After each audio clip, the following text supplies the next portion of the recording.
Great.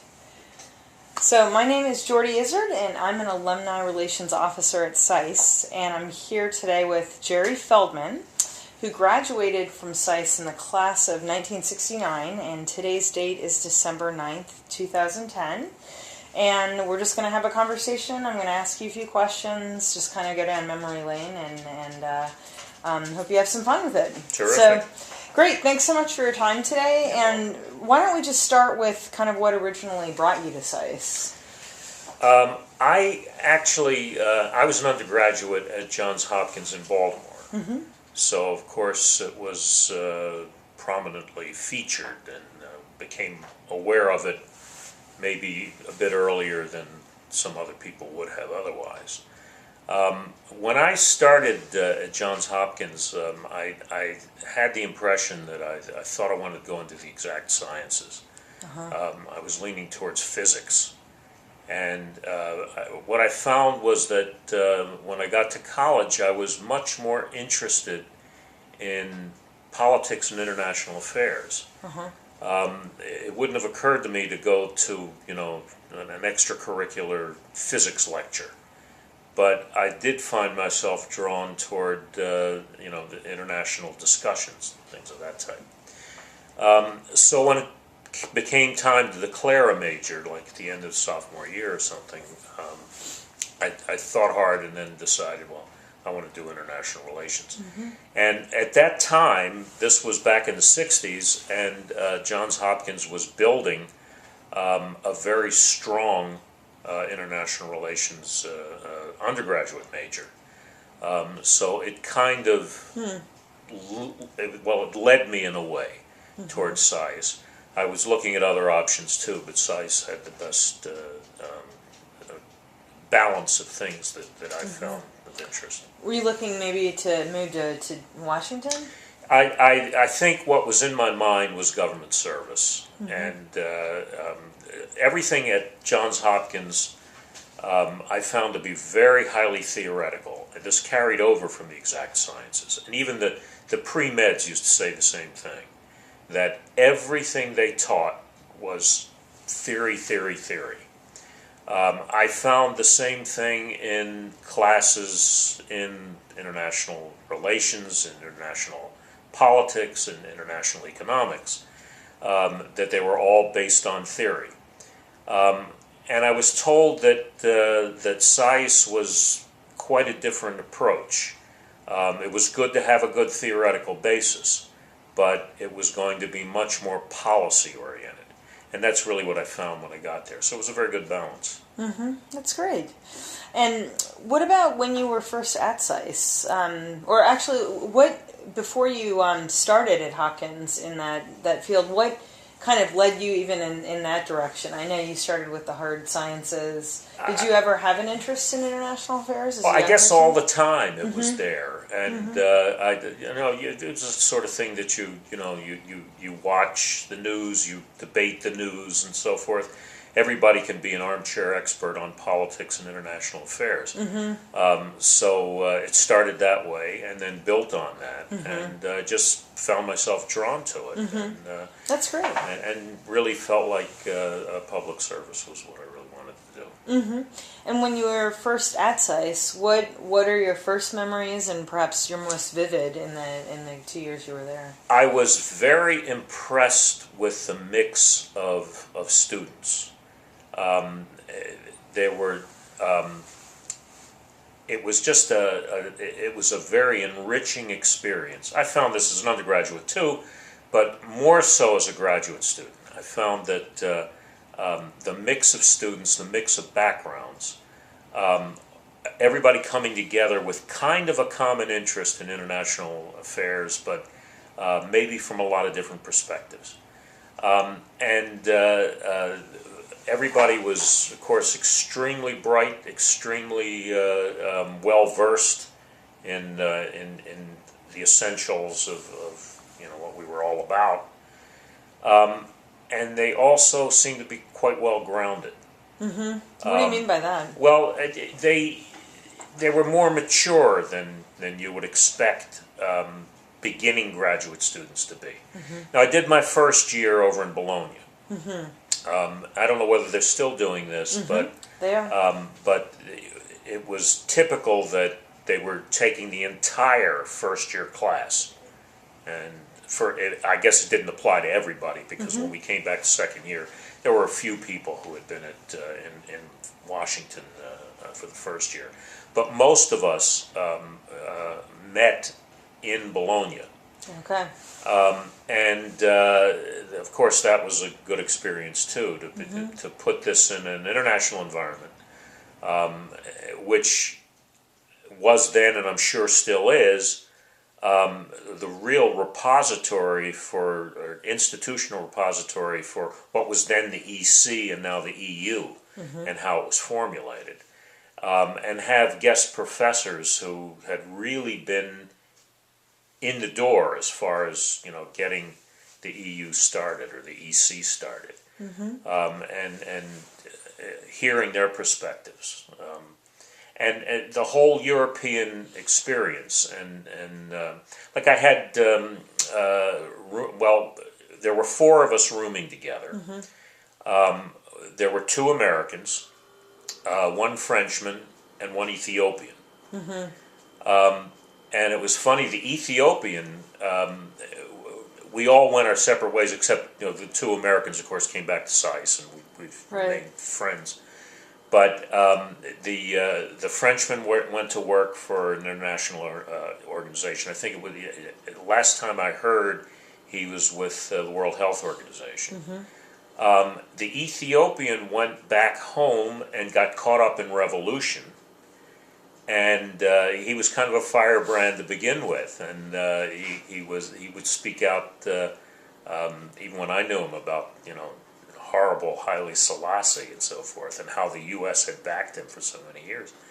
And he went back and got caught up in the overthrow of Haile Selassie, and then took on a senior government position in the government that followed. And of course that was overturned, and I've lost track. I don't know where he is now. Wow, that's really interesting.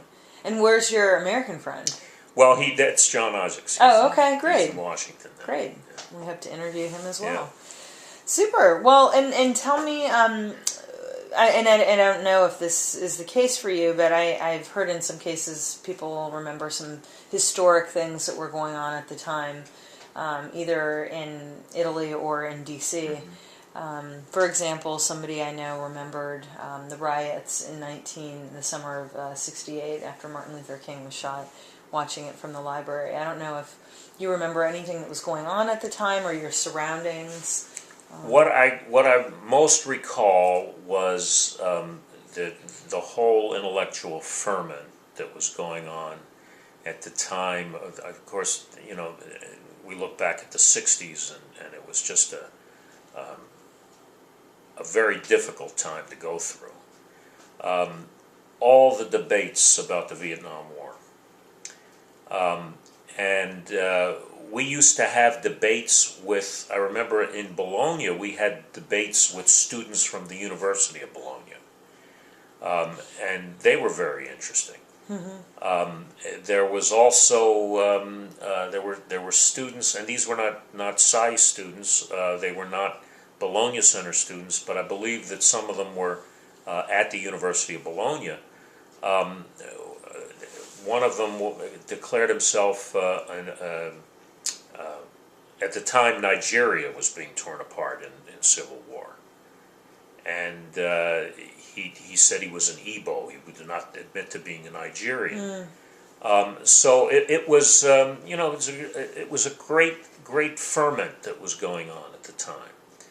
And then, of course, the Vietnam situation caused a whole lot of debate and internal struggle, even among students at the Bologna Center. So that was the background against which everything seemed to be focused at the time.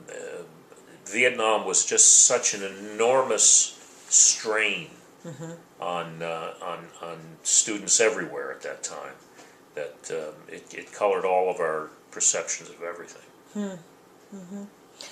And you graduated then in '69. Right. And tell us a little bit about what you did in the beginning of your career and maybe how that evolved. Well, what happened was I had a rather low draft number. And I was due to get married in the summer of '69. And while I was still at SAIS in my final semester, I got a draft notice. And when I contacted the board, they in a way, they took it back. They said, all right, because they said you have to have paperwork in to be allowed to finish. If there was some kind of a law or a regulation, if you were in the final semester of a graduate program, you could finish. And all of this had been on file. So when they finally opened the file and found it there, they gave me the extension and said I would be called in the first draft call after I had graduated, which would have been that summer. And the only way I could get a guarantee that I would be around to attend my wedding was to go and buy a delayed enlistment through an Army OCS program.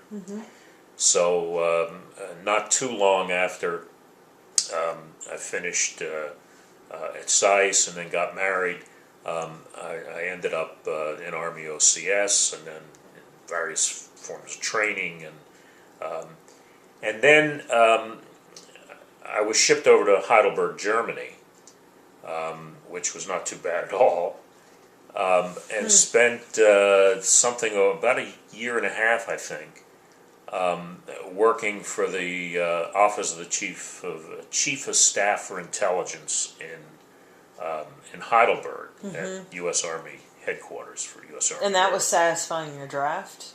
Okay. Yes, and that was essentially what, it was just a junior officer assigned in Heidelberg. With the understanding that after what was thought to be a 2-year assignment like that, I would then be ready to go to Vietnam or Korea or someplace what they called an unaccompanied tour for a year. But by the time that came up, we were already starting to draw down our forces in Vietnam, and there was much less need for junior officers. So they gave us a chance to just, discharge. And I jumped at it and came back, got discharged in Europe, and then came back to the States. And what had happened was I had a very short duration job at the Naval Academy in Annapolis. And it just kept that long enough until a opportunity opened up at the Department of Commerce in D.C. I don't remember exactly what it was, some sort of a management intern type program. They were staffing up in what they called then the Bureau of International Commerce. And specifically, they were creating a Bureau of East-West Trade. Oh, interesting. To deal with trade with really what was then still the Soviet Union and the Soviet republics. And there was a lot of emphasis on that. And that happened to be what my background had been. That had been what I kind of specialized in at SAIS. What was your language there? Well, I had done German, and then I did German actually in college, and then did Russian. I guess in my last 2 years as an undergraduate, thinking I could continue the Russian when I went over to Bologna, and could not, and had to go back to the German.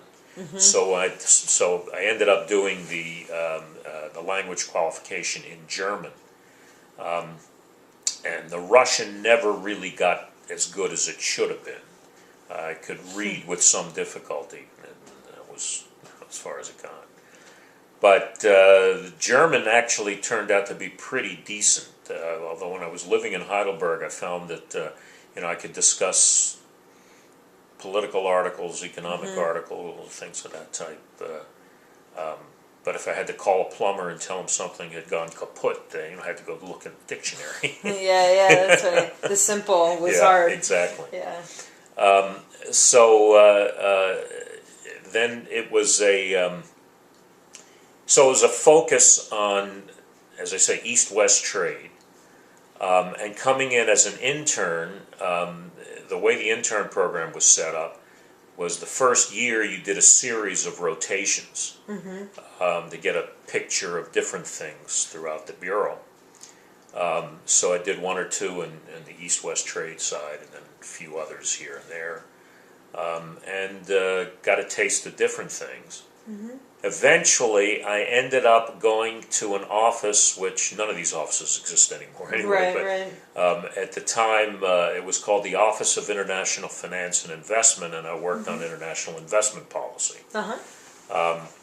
which was essentially examining how the effect of U.S. multinational corporations, what they did to the rest of the world, and how they were treated. And of course, from the Department of Commerce perspective, it was always trying to get the best treatment for U.S. companies that you could get. But at the same time, you were really examining both sides of the equation. At the time, there was the thinking that that they could be a destructive force too in some cases. But on balance, what we found was that countries that welcomed them tended to be better off than those that didn't. Interesting. Okay. So that's and did you focus on any particular countries or? Well, I ended up, and this one thing leads to another. Spent several years working on international investment, and because we were a small unit, we kind of had to break up the world.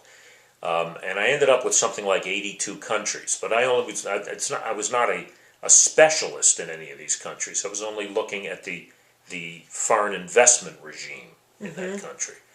So among the countries that I dealt with were all of the countries of sub-Saharan Africa. And that led me eventually to move into the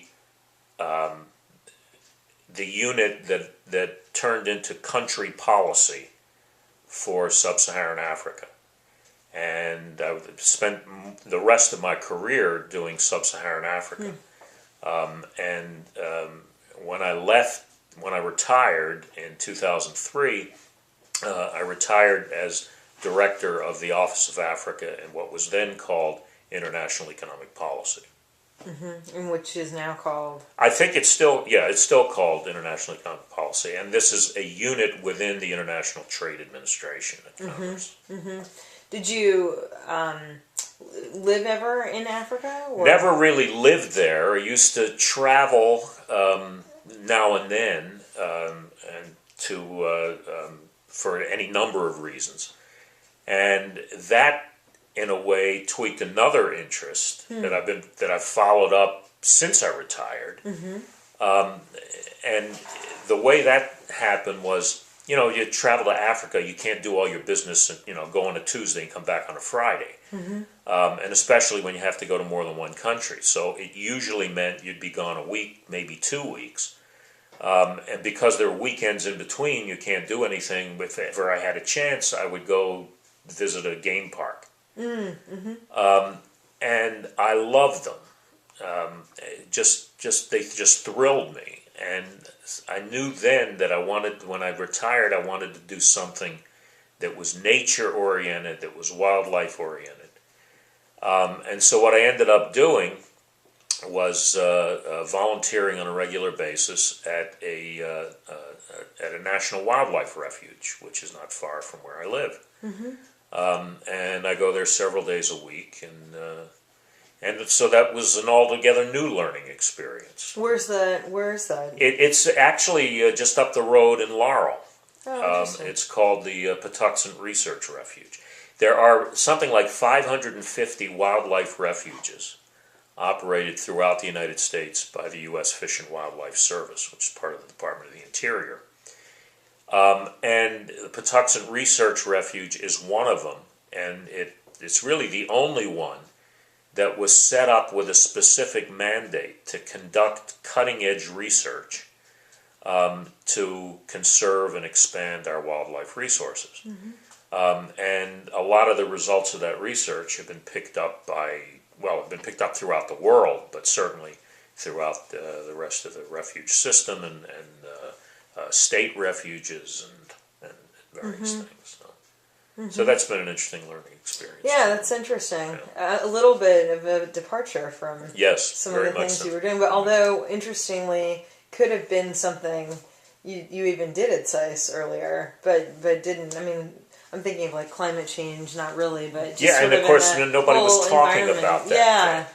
Yeah. Today, I'm sure that there are tentacles going out in all kinds of directions. But back then, there wasn't as much thought about that sort of thing. Yeah, it's interesting. I've interviewed a couple of alums who were in the 1960s. One of whom is actually volunteering now at the Nature Conservancy. So we actually did the interview there with the plants in the background. So that's great. I'm glad you found an interest. What do you hope to do with that in the future? Well, it's just, it keeps me off the streets. But I work in visitor services. And I'll introduce people to, there's it's what we call the National Wildlife Visitor Center. They constructed a very elaborate visitor center. With all kinds of displays. It's a modernistic looking building. And people come in there and they can spend a lot of time looking at all the displays. Then we have hiking trails, and we have an electric tram system that follows a particular route. It's a narrated tour, and I do some of the narrations. And it explains to people what they're seeing and why, and how it changes over time. And so it can be, a good learning experience. A lot of kids, a lot of school groups there. That's neat. Yeah. So of everything in your career, starting from the beginning, what would you say you've enjoyed the most? Gee, what would I say I've enjoyed the most? Certainly, if you get down to the opportunity to travel to sub-Saharan Africa, and especially to southern Africa, to South Africa, Botswana, places like that. That I found extraordinarily interesting. And it was probably an opportunity I wouldn't have had otherwise.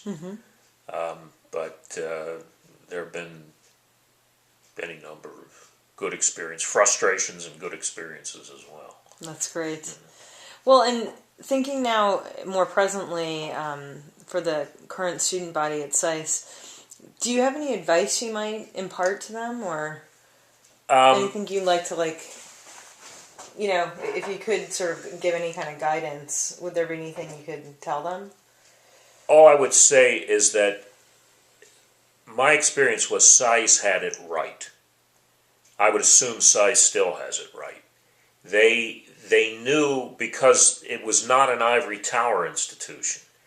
It was a lot of the faculty had a hand in policy issues.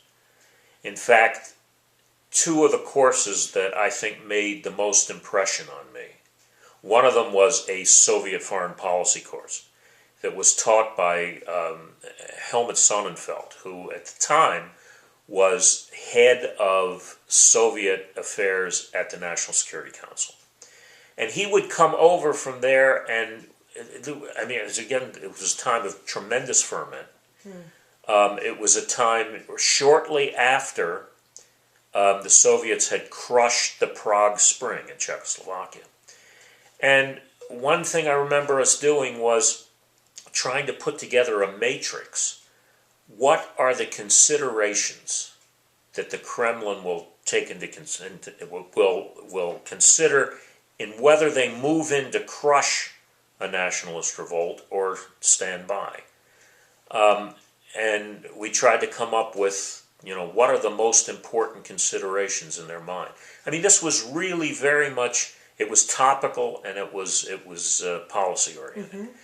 Another class that I found, at the time I probably didn't fully appreciate it, it certainly related directly to what I ended up doing career-wise, was a course in an economics course called Foreign Trade and Economic Growth.